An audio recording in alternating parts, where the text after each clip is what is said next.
हरिपुर नाम के गांव में अनामिका नाम की 20 साल की लड़की रहा करती थी। दिखने में वो बहुत ही सुंदर थी, पर उसके दो मायावी लंबे हाथ के कारण गांव के सारे लोग उससे परेशान रहते थे। घर वाले भी बहुत परेशान रहते थे, क्योंकि वो जिस किसी के ऊपर भी हाथ लगाती थी वो बिल्कुल उल्टे पदार्थ पे पलट जाते थे। वो सोने के ऊपर हाथ लगाती थी तो मिट्टी में पलट जाता था, और किसी कीमती चीज पर हाथ लगाते ही वो चीज गायब हो जाती थी। एक बार शादी के रिश्ते के लिए लड़के वाले उसके घर पर आए।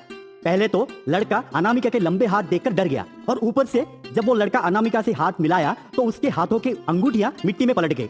वो देखकर वो लड़का चौंक गया, और वो लड़का अनामिका के पिता से, तुमने अपने बेटी को पैदा किया या फिर कोई मायावी चुड़ैल को? तुम्हारी बेटी से अगर मैं शादी करूंगा तो बर्बाद होना तो निश्चित है, साथ साथ मुझे आजू बाजू वालों के हाथ पिटाई भी होगी। एक चुड़ैल को पैदा करके आप मेरे गले में फंदा डालना चाहते थे? मैं तो आपके खिलाफ पुलिस में जाकर कंप्लेंट लिखाऊंगा।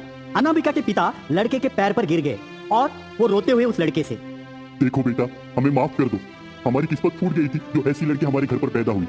आप अगर हमारे खिलाफ कंप्लेंट देंगे तो हम पूरी तरह से बर्बाद हो जाएंगे। मैं किसी को मुंह दिखाने का लायक भी नहीं रहूंगा। भारी बिरादरी में मेरा नाक कट जाएगा। तब वो लड़का अनामिका के पिता के ऊपर दया दिखाया और वो तरस दिखाते हुए कहा, मैं समझ सकता हूँ कि इसमें आपकी कोई गलती नहीं है। घर में चुड़ैल जैसी बेटी अगर रहती है तो माँ बाप का दर्द क्या होता है मुझे समझ में आता है। ठीक है, अब बड़े आदमी है, इसलिए मैं आपके खिलाफ पुलिस पे कंप्लेंट नहीं दूंगा। मेरे जो 4 अंगूठियां गए हैं, मुझे वो अंगूठियां वापस चाहिए। आप मुझे अभी के अभी उस अंगूठे के वर्तमान के दाम के मुताबिक पैसे दे दीजिए और मैं यहाँ से निकल जाऊंगा। अनामिका के पिता बेटी की शादी के लिए जो पैसा बचा कुचा के रखे थे वो पैसा उसे दे दिया। वो लड़का वहां से निकल गया। पड़ोस के गांव में शारदा और प्रसाद नाम का पति पत्नी रहते थे। उनका इकलौता बेटा रमेश पैदाइशी बोना था। शारदा और प्रसाद बोना बेटे के लिए हमेशा परेशान रहते थे। उम्र 30 हो चुकी थी, पर कोई उससे शादी नहीं करते थे। एक दिन अनामिका के पिता पड़ोस के गांव में व्यापार के सिलसिले में आए। तब उसकी नजर बोना रमेश के ऊपर गिरा और वो तुरंत जाकर उसके माँ बाप के पास पहुंचा। अनामिका के पिता ने अनामिका के बारे में सब कुछ सच बता दिया। रमेश के माँ बाप उस रिश्ते के लिए तुरंत हाँ बोल दिए। बोना रमेश और लंबे हाथ वाली अनामिका के बीच शादी हो गई। शादी में आए सभी लोग उन दोनों को देखकर हंसे। रमेश और अनामिका के बीच सुहागरात तो रची नहीं, पर वो दोनों एक दूसरे के करीब कभी नहीं आए। दिन बीतते गए, रमेश और अनामिका के बीच गृहस्थ जीवन जैसे की तैसे ही रही। ये देखकर रमेश की माँ शारदा बहुत परेशान हो गई। वो चाहती है कि उसके घर एक पोता पैदा हो। एक दिन वो अनामिका के पास आकर, बेटी अनामिका, मुझे पता है रमेश को तू पसंद नहीं करती। कोई भी औरत एक मौने इंसान से प्यार नहीं कर सकती। मैं मानती हूँ कि तुम्हारे हाथ बहुत लंबे हैं, पर तुम बहुत खूबसूरत हो, और एक खूबसूरत लड़की के मन में बहुत सारी उम्मीदें छुपी होती है। एक औरत होने के नाते मुझे सब कुछ पता है, पर मैं तुम्हारे सामने गुजारिश कर रही हूँ बेटी कि तुम एक बार रमेश के मन के अंदर झाँक कर देखो। बेटी माँ जी, वैसी कोई बात नहीं है। जिस दिन मेरी शादी उनसे हो गई उसी दिन वह मेरे पति हो गए। वह खुद मेरे पास नहीं आना चाहते, तो मैं अपना लज्जा छोड़कर उनके पास तो नहीं जा सकती ना। वो कब मेरे पास आएंगे उस बात की मैं राह देख रही हूँ। जिस दिन वह आएंगे मैं तहे दिल से उनको अपनाऊंगी। बेटी, वह कभी तुम्हारे पास नहीं आएगा, क्योंकि उसकी कमजोरी क्या है उसे पता है। तुम्हारे पापा ने कहा था ना, तुम्हारे लंबे हाथ में जादू है। तुम अपने लंबे हाथों से एक बार रमेश को छू कर तो देखो। तुम्हारे हाथों की कला से कोई चमत्कार तो हो जाए। अगर ऐसा हुआ तो तुम्हारे सांसारिक जीवन में सुधार आएगा बेटी। अनामिका तुरंत शारदा की बात मानती है और वो उसी रात जब रमेश सोया रहता है उसके सर के ऊपर अपना हाथ फेरती है। पलक झपकते ही रमेश 6 फुट का हट्टा कट्टा नौजवान में पलट जाता है। रमेश को देखकर अनामिका को पहले ही नजर में प्यार हो जाता है। सुबह होते ही रमेश जब आईने के सामने खड़ा होकर अपने आप को देखता है तो वो कुछ चौंक जाता है। रमेश के माँ बाप शारदा और प्रसाद भी चौंक जाते हैं। अब वो गाँव में सीना तान के चलता है। शारदा और प्रसाद उस परिवर्तन को लेकर खुश होते हैं। शारदा सोचती है कि अब रमेश और अनामिका के पारिवारिक जीवन में सुधार आएगा, पर रमेश के अंदर बदलाव आ जाता है। अब वो अपने माँ बाप के पास जाकर अनामिका के खिलाफ बोलता है, माँ और बाबूजी, आप दोनों कान खोल कर सुन लो। मुझे उस चुड़ैल के साथ नहीं रहना है। मैं अब बहुत सुंदर दिख रहा हूँ। मुझे वो लंबे हाथ वाली चुड़ैल नहीं पसंद है। मेरे लिए तो अब बहुत सुंदर बालिकाएं कतार में खड़े रहेंगे। आप कुछ भी करके उस चुड़ैल को घर से बाहर निकाल दीजिए। उसकी बात सुनकर शारदा को गुस्सा आता है और वो गुस्से में जाकर रमेश को थप्पड़ मारती है। रमेश तब चेतावनी अंदाज में बोलता है, खबरदार माँ, आज के बाद मुझे मारने की कोशिश की तो मैं ये भी नहीं सोचूंगा कि आप दोनों मेरे माँ बाप हैं। आप अभी के अभी उस चुड़ैल को घर से निकाल दीजिए, वरना मैं आप दोनों को निकाल दूंगा। उसी गांव में सुशीला नाम की एक लड़की रहती है। वो बहुत खूबसूरत रहती है। सुशीला रमेश के चेहरे को देखकर प्यार करने लगती है और सुशीला और रमेश के बीच प्यार हो जाता है। एक दिन सुशीला आकर रमेश से, रमेश, मैं तुम्हें 1000 बार पूछ चुकी हूँ कि तुम मुझसे शादी कब करोगे। अगर तुमने अपनी बीवी को जल्द से जल्द तलाक नहीं दिया तो मैं तुम्हें छोड़कर चली जाऊंगी। पता है ना कि इस गांव में तुम्हारे साथ मेरे अलावा कोई भी शादी नहीं करेगा, क्योंकि सबको पता है। सुशीला मेरी जान, क्यों गुस्सा होती हो? मैं तुमसे बहुत प्यार करता हूँ। उस चुड़ैल को तो मैं छोड़ के ही रहूंगा। बस तुम थोड़े दिन का इंतजार करो, जल्द से जल्द हम शादी करेंगे और अच्छे से जीवन बिताएंगे। रमेश तब जाकर अपने माँ बाप के पास पहुँचता है। वो अपने माँ बाप के पास पहुँचकर चिल्लाता है, माँ, मैंने कितनी बार कहा है कि उसे घर से निकाल दो। आज अगर आप लोग उसे घर से नहीं निकालोगे तो मैं जहर खा के मर जाऊंगा। रमेश की बात सुनकर अनामिका घर से निकलने की कोशिश करती है। तब रमेश की माँ आकर रोकती है। बेटी तुम कहाँ पर जा रही हो? मैं तुम्हें नहीं जाने दूंगी। तुम्हारी वजह से वो नालायक इतना अच्छा इंसान बना है, इतना सुंदर दिख रहा है, वो तुम्हारी वजह से। मैं तुम्हें कहीं नहीं जाने दूंगी। तुम घर पर रहोगी, वो कहीं पर जाकर मरे। अगर वो मर गया तो मैं सोचूंगी मेरा एक बेटा मर गया, और एक बेटी के रूप में मैं तुम्हें स्वीकार करूंगी और मैं तुम्हें बेटी मानकर चलूंगी। माँ जी, मैं जानती हूँ कि आप मुझे बेटी मानती है, लेकिन माँ जी वो मुझे बिल्कुल भी पसंद नहीं करते हैं। पर ऐसे पसंद किए बिना रहना मुझे बिल्कुल अच्छा नहीं लग रहा है माँ जी। पर मैं आपका दर्द समझ सकती हूँ, लेकिन मुझे यहाँ नहीं रहना है माँ जी। शारदा अनामिका का हाथ लेकर सर पे रखती है और उसे विनती करती है। तुझे मेरी कसम है, तू अगर जाएगी तो वो नालायक नहीं, मैं मरूंगी। बेटी तुम घर से मत जाओ। ये मत सोचो कि सास बोल रही है, ये सोचो कि माँ बोल रही है। बेटी रुक जाओ ना। शारदा की बात सुनकर अनामिका रुक जाती है। रमेश जाकर सुशीला के पास पहुंचता है, घटी हुई सारी बातें बोलता है। तब सुशीला गुस्सा होकर रमेश से, मैं तुम्हें आखिरी मौका दे रही हूँ। अगर वो आज घर से नहीं गई ना तो मैं तुम्हें सदा के लिए छोड़ दूंगी। उसके बाद तुम नदी में जाकर डूब मरो या जहानुम में जाओ, मुझे कोई फर्क नहीं पड़ता। तब गुस्से में रमेश आता है और अनामिका को धक्का मार के बाहर निकाल देता है। अनामिका के साथ साथ अपने माँ बाप को भी घर से निकाल देता है। रमेश बाइक लेकर घर से तेजी से निकल जाता है। अनामिका सास ससुर को लेकर पैदल निकल जाती है। रमेश बाइक में तेजी से हाईवे की ओर गाड़ी चलाते हुए जाता है। तभी सामने से एक बहुत बड़ा ट्रक रमेश की ओर आता है। रमेश ट्रक की तेजी को देखकर अपना आपा खो बैठता है। रमेश की गाड़ी और ट्रक दोनों ब्रिज के ऊपर होते हैं। तभी अनामिका भी उसी ब्रिज के ऊपर चलती है। ट्रक रमेश की गाड़ी को टकराती है। रमेश बाइक से स्पीड होकर नदी में गिरने ही वाला होता है। तब अनामिका भागते हुए आकर अपने लंबे हाथों से रमेश को पकड़ लेती है। रमेश की जान बचाती है। रमेश तब अनामिका के पैरों के ऊपर गिरकर माफी मांगता है और वो अनामिका को गले लगाकर अपने घर वापस लेकर आता है। जब सुशीला को ये बात पता चलती है तो वो भागते हुए रमेश के यहाँ पहुँचती है। रमेश, तुमने मुझे धोखा दिया, मुझसे वादा करके फिर से उस चुड़ैल के साथ रहने लगे। मैं तुम्हें नहीं छोड़ूंगी। मैं तुम्हारे खिलाफ पुलिस में कंप्लेंट दे दूंगी, समझ जाना। खबरदार, अभी क्या अभी तुम उसे छोड़ोगे या मैं तुम्हें पुलिस के हवाले कर दूं। रमेश गुस्से में आकर सुशीला को धक्का मारता है और धक्का मार के गुस्से में सुशीला को बोलता है, ए सुशीला, तू अपनी जुबान बंद कर। मेरी गलती थी कि मैं अनामिका को पहचान नहीं पाया। वो मेरी पत्नी है, पत्नी रहेगी और हमेशा के लिए वही मेरी पत्नी है। तुझे जो करना है कर, निकल यहाँ से, दफा हो जा। सुशीला घर से निकल जाती है। सुशीला जाने के बाद वो अनामिका को गले लगाता है। उस दिन के बाद रमेश और अनामिका हंसी खुशी जीवन बिताते हैं। एक साल के अंदर उनके यहाँ सुंदर सा बालक होता है। सुशीला को गुस्सा आता है और वो जाकर रमेश के खिलाफ कंप्लेंट देती है। तो रमेश जाकर सुशीला के खिलाफ कंप्लेंट देता है। पुलिस कंप्लेंट वापस लेकर सुशीला को ही कटघरे में खड़े करते हैं। तपती गर्मी में बिना पैरों में चप्पल पहने हरीश और भव्या भागते हुए जाते हैं। उनसे थोड़ी ही दूर पे शारदा थी। उन्हें भागते हुए देखकर पकड़ने के लिए पीछे पीछे वो भी भागती है। अरे रुको, बहुत तेज गर्मी है, पैरों में चप्पल भी नहीं है। मेरी बात सुनो, तुम लोग भागना बंद करो और वापस घर चलो। हम नहीं आएंगे, हम माँ के पास जाएंगे और उन्हीं के साथ रहेंगे। मंदिर में तुम्हारी माँ छाँव में नहीं बैठी है, चिलचिलाती धूप में छतरी लेके बैठ के वहाँ पे फूल बेच रही है। मेरी बात सुनो, तुम लोग लौट के आ जाओ। वैसे भी शाम होते ही तुम्हारी माँ घर लौट आएगी, तब हम बात कर लेंगे। बहुत लेट हो जाती है माँ के आते आते, तब तक हम सो जाते हैं। फिर जब हम सुबह उठते हैं तो देखते हैं माँ नहीं, आप है। आपके साथ साथ तो घर में बहुत ज्यादा गर्मी है। ऐसा नाश्ता देती हैं कि खाने को मन भी नहीं करता। बाहर सोचे कि खेलने जाओ तो भी गर्मी, और घर पे बैठ के टीवी देखो तो भी गर्मी। बात करो तो गरम, किसी भी चीज को छुओ तो गरम। गर्मी और गर्मी, उस घर में अब हम नहीं रह सकते हैं, हम माँ के पास जाएंगे।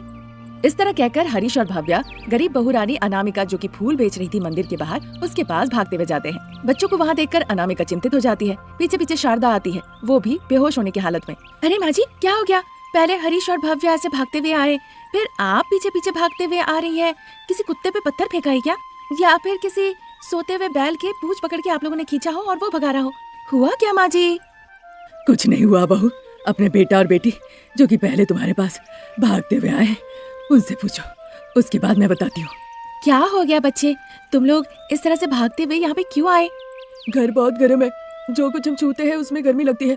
हम घर पे नहीं रह सकते माँ, इसीलिए शाम तक हम आपके साथ मंदिर में रहेंगे, फिर आपके साथ ही घर लौट जाएंगे। यहाँ मंदिर में घर से ज्यादा गर्मी है। मेरी बात सुनो बच्चे, जाओ तुम लोग दोनों घर वापस लौट जाओ। बच्चे अगर घर पे रहे तो बहू उनके लिए कूलर चाहिए। हाँ माँ, हमें एक कूलर चाहिए। अगर आप कूलर खरीद के दी तो हम घर पे रहेंगे, नहीं तो हम आपके साथ यहीं मंदिर में रहेंगे। कूलर खरीदने के लिए हमारे पास उतने पैसे नहीं है। मेरी बात सुनो, घर लौट जाओ। वो बात नहीं है माँ, आप ऐसे कैसे कह सकते हैं कि आपके पास कूलर के लिए पैसे नहीं है? आप एक बार कूलर की दुकान गई नहीं, देखी भी नहीं। आप इस तरह से कह रही है, इसका मतलब यही है कि आप पहले से सोच लिए कि कूलर नहीं खरीदना है। बच्चे, मेरी बहू इस तरह की बात क्यों करेगी भला?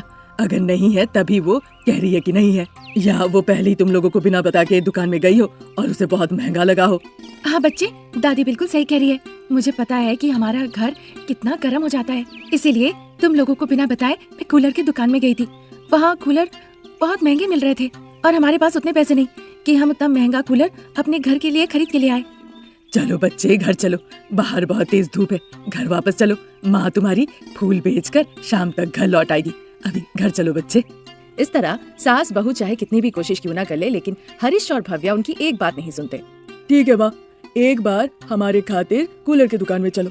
अगर हमें वहाँ पे जाके लगा कि कूलर बहुत महंगे बिक रहे हैं, फिर मैं और बहन आपसे कभी भी कूलर खरीदने के लिए नहीं कहेंगे। फिर आपके कहे मुताबिक हम घर पे रह जाएंगे। क्या कहती हो बहन? बिल्कुल सही कहा भैया। बहू, हम चाहे कूलर के बारे में कुछ भी क्यों ना कह ले, पर ये सुनने वाले नहीं। तुम इन्हें लेकर कूलर की दुकान में जाओ, मैं तब तक यहाँ पे फूलों के दुकान में बैठती हूँ। जाओ, जाके इन्हें कूलर दिखाकर लेकर आओ। वो बात नहीं है माँ। दुखी मत हो बहू, जाओ बच्चों को ले जाओ। चाहे कितना भी महंगा क्यों ना हो कूलर, उन्हें दिखा के ले आओ। वो देखेंगे अपनी आंखों से, तभी उन्हें विश्वास होगा। सासू माँ शारदा की ऐसी बातें सुनकर बहू अनामिका मन ही मन कहने लगती है, ठीक है माँ जी, बच्चों को लेकर मैं पास के ही कूलर की दुकान में जाती हूँ। आप तब तक ये फूलों का दुकान देखते रहिएगा। ठीक है बहू, ख्याल रखना तुम, मैं दुकान संभाल लूंगी। शारदा के इस तरह से कहने पर अनामिका हरीश और भव्या को साथ लेकर पास के ही कूलर की दुकान में जाती है। वहाँ पे तरह तरह के कूलर रखे हुए थे और वहाँ पे ढेर सारे ग्राहक भी थे। हरीश और भव्या कूलर की दुकान में जाके बड़े ही आश्चर्य होकर देखने लगते हैं। वहाँ पे देखते देखते 1 घंटा निकल जाता है, तभी भी बच्चे कूलर देखे ही जा रहे थे। वहाँ पे एक बड़ा सा कूलर देखकर हरीश कहता है, माँ, इस कूलर को देखो, मुझे और बहन को ये कूलर बहुत पसंद है। माँ, इसे ले लो ना। हाँ माँ, ये कूलर देखो कितना बड़ा है। इस कूलर से हम सभी का हो जाएगा। अरे रुको बच्चे, पहले इस कूलर का रेट तो पूछ लेने दो। ऐसा वो कह ही रही थी, तब तक दुकानदार वहाँ पे आ जाता है। बताइए मैडम, कौन सा कूलर आपको चाहिए? ये चाहिए, हमें ये दे दो। बच्चे थोड़ा शांत हो जाओ, हम लोगों को जरा बात करने दो। इस तरह कहने पर हरीश और भव्या शांत हो जाते हैं। भाई साहब, ये कूलर कितने का है? 15,000 बहन। ये सुनकर अनामिका फिर एक शब्द भी नहीं कह पाई। अगर आप कहेंगी तो 1,000 कम कर सकता हूँ, 14,000 लगेंगे कूलर के। मेरे पास उतने पैसे नहीं है भाई साहब। इतना कहकर उस दुकान से निकल के अनामिका बच्चों को लेकर अपने फूलों की दुकान में लौट आती है। हरीश और भव्या रोने लगे, शैतानी करने लगे और उस बड़े से कूलर के लिए जिद करने लगे। चाहे अनामिका उन्हें कितना भी समझाए, वो सुनने को तैयार ही नहीं। इस बात से अनामिका को गुस्सा आ जाता है और एक छड़ी लेकर वो बच्चों को बहुत पीटने लगती है। देख के शारदा को बड़ा गुस्सा आता है। अरे बहू, जरा रुको, इस तरह बच्चों को कोई पीटता है क्या? इस तरह शारदा अनामिका को डांट फटकार लगाती है और बच्चों को वहाँ से लेकर घर चली जाती है। जिन हाथों से वो बच्चों को मारी थी, उन हाथों को देखकर अनामिका, मुझे माफ कर देना बच्चे, आज महसूस हो रहा है कि काश तुम लोग दोनों अमीर घर में पैदा होते। वो कहकर दुखी हो रही थी, तब तक वहाँ पर माधवी आती है।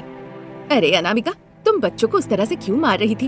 अपनी गरीबी को तो नहीं मार सकती हो ना, इसीलिए बच्चों को मार रही थी। ये गर्मी हम ही नहीं सह पा रहे हैं, तो बच्चे कैसे सहेंगे बताओ? तो क्या हम अपने औकात से ज्यादा सोचे? तुम ही बताओ कैसे होगा? बच्चों के लिए करना पड़ता है अनामिका। मैं नहीं कर सकती हूँ माधवी। हमें कूलर कम भाव में भी तो मिल सकते हैं ना। वो सब बहुत छोटे हैं, सिर्फ एक ही को हवा लग पाएगा, बाकी लोग क्या करेंगे तुम ही बताओ फिर। अभी हाल ही में मैंने पढ़ा था कि किसी ने बहुत ही सस्ते दाम में कूलर बनाया है। क्या कहा? हम अपने से कूलर भी बना सकते हैं क्या? हाँ अनामिका, किसी टेक्नीशियन से पूछ के देखो, कहकर माधवी वहाँ से चली जाती है। इसी तरह 2 दिन निकल जाते हैं। अगर उनके कहे मुताबिक मैं बनाऊं, फिर तो गरीब लोगों को भी कूलर मिल सकता है, उससे बहुत पैसे भी बच जाएंगे। पर ये कूलर मैं बनाऊं कैसे? इस तरह से वो सोचने लगती है। फिर मंदिर से थोड़ी ही दूर पे जाने के बाद उसे बांस की झाड़ें दिखती है। तभी अनामिका को बांस से कूलर बनाने की एक अच्छी सी तरकीब आती है। फिर घर पे अपने पति रमेश, ससुर जी प्रसाद, उनकी मदद से वो बच्चों के लिए बांस से एक बड़ा सा कूलर बना लेती है।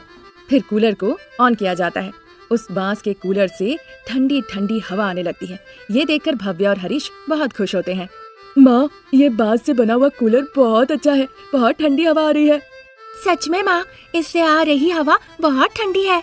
दोनों बच्चों को इस तरह खुश देखे अनामिका का मन भी बहुत खुश हो जाता है। तभी उसे लगता है अगर वो बांस के पेड़ से और भी कूलर बनाए तो कई लोगों की मदद भी हो जाएगी। ये बात वो अपने पति और ससुर जी से कहती है। पिताजी, तो आप इस बारे में क्या कहना चाहेंगे? बहुत अच्छी तरकीब सोचा है बहू। लोगों को कम भाव में बांस के पेड़ का कूलर मिल जाएगा और हमारे घर में भी 2 पैसे आएंगे। हम किसी के भी पैसे ठग नहीं रहे हैं और किसी को भी लेने के लिए नहीं कह रहे हैं। हम घर के बाहर रख देंगे, जिन्हें पसंद आएगा वो यहाँ से लेके जाएंगे। हाँ अनामिका, तुम बस बनाती रहो, मैं जाकर जंगल से कुछ और बांस की टहनियाँ काट कर लेकर आता हूँ। कहकर रमेश कुल्हाड़ी लेकर घर से जंगल की तरफ चला जाता है। उस रात शारदा जब घर वापस आती है, घर में बांस से बने हुए कूलर को देखकर वो बहुत खुश हो जाती है। अनामिका ने जो कुछ हुआ सब कुछ खुल के बताया कि और भी बांस के कूलर बनाने से गरीब लोगों को बहुत मदद हो जाएगा और उससे कुछ पैसे वो कमा भी लेंगी। वो बांस के कूलर बेचकर अनामिका काफी पैसे कमा लेती है और उससे शारदा का पूरा परिवार सुखी जीवन जीने लगता है। और इस तरह बांस का कूलर सस्ते दामों में बनाकर अनामिका और उसके पूरे परिवार बहुत नाम भी कमा लेते हैं। ये थी आज की कहानी। नई कहानी लेकर हम जल्द हाजिर होंगे। तब तक के लिए नमस्कार।